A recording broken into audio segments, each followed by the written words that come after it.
welcome to our Marine Parade GRC and to take part in the dialogue. The dialogue session is open to the press, so please do not hold anything back. Be frank with your views.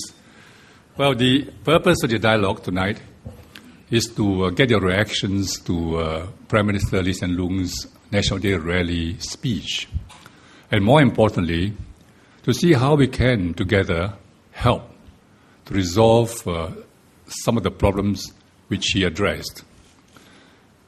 If I may use a medical metaphor, we are actually facing a higher order problem or tertiary diseases kind of a problem.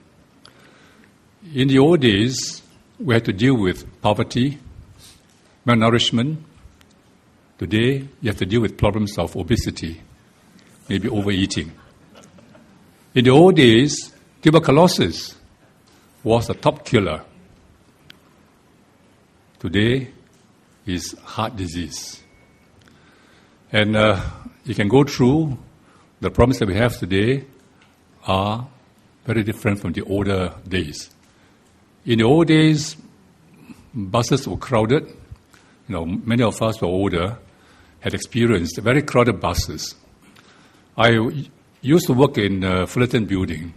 Sometimes I got to wait for 1 hour before I can catch the bus. First bus, too crowded. Second bus, too crowded. Maybe fourth or fifth bus. And the bus would come at 15 minutes interval before you could get on. Today is MRT.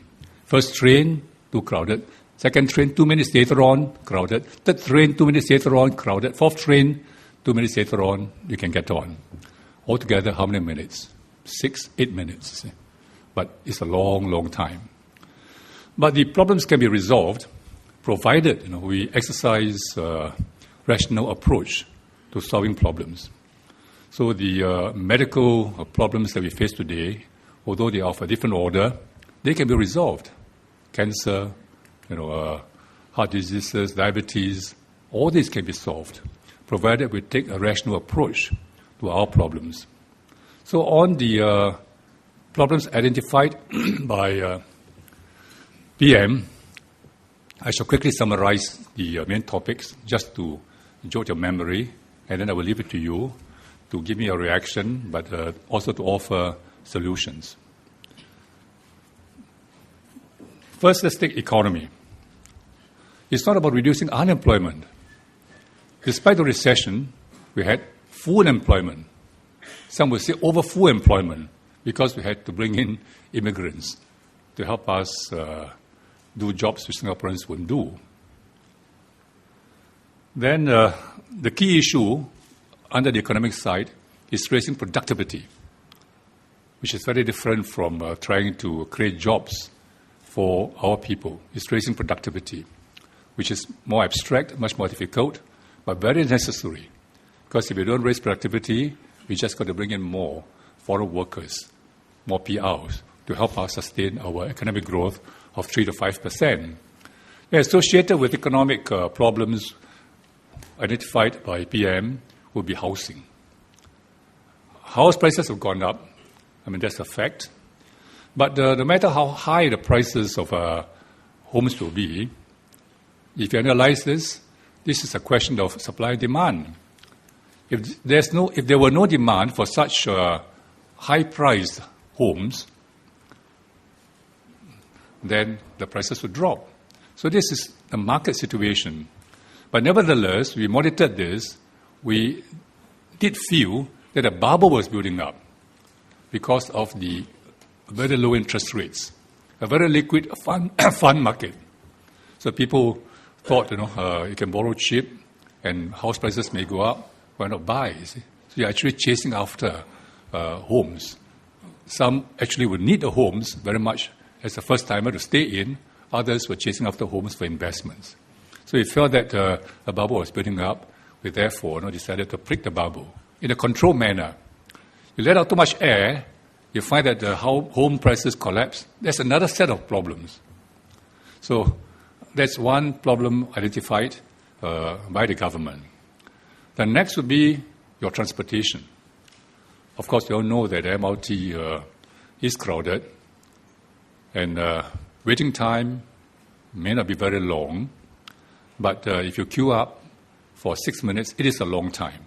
I mean, you're in a queue, first train, you can't get on, second, third, fourth, although it's only 6-8 minutes. It does seem a long time to somebody in the queue. And certainly, the trains are crowded. But trains are crowded because this is a mass rapid transit system. It's mass. So mass means people. If you do not want to be, amongst the crowd, then you take a taxi. But that's too expensive. So most people, of course, quite wisely, will not go in for taxis or, if you can help it, you go into MRT. So by definition, MRT means mass passengers. So certain crowdedness must be expected. But that doesn't mean we can't solve the problems of overcrowdedness now. So as PM had explained, there will be new lines, there will be a change in signaling system from 180 seconds per headway is going to be reduced to 120 seconds. What we've got to bear in mind is, when you reduce the signaling system from 180 to 120 seconds, you increase capacity by 20%, you have to spend about $1 billion just to change the system. $1 billion. What is unsaid is, who is going to pay for this? Nobody dares say that you're going to pay for this. If they tell you that fare has got to go up to pay for the $1 billion, there'll be huge howl of protest. But, although the cost might not be passed on to the people directly, sooner or later, when you have to replace other parts of the system, the cost must be defrayed. So all this got to be weighed, and we've got to understand that when you do something, there are other sets of consequences. So that's for the economy.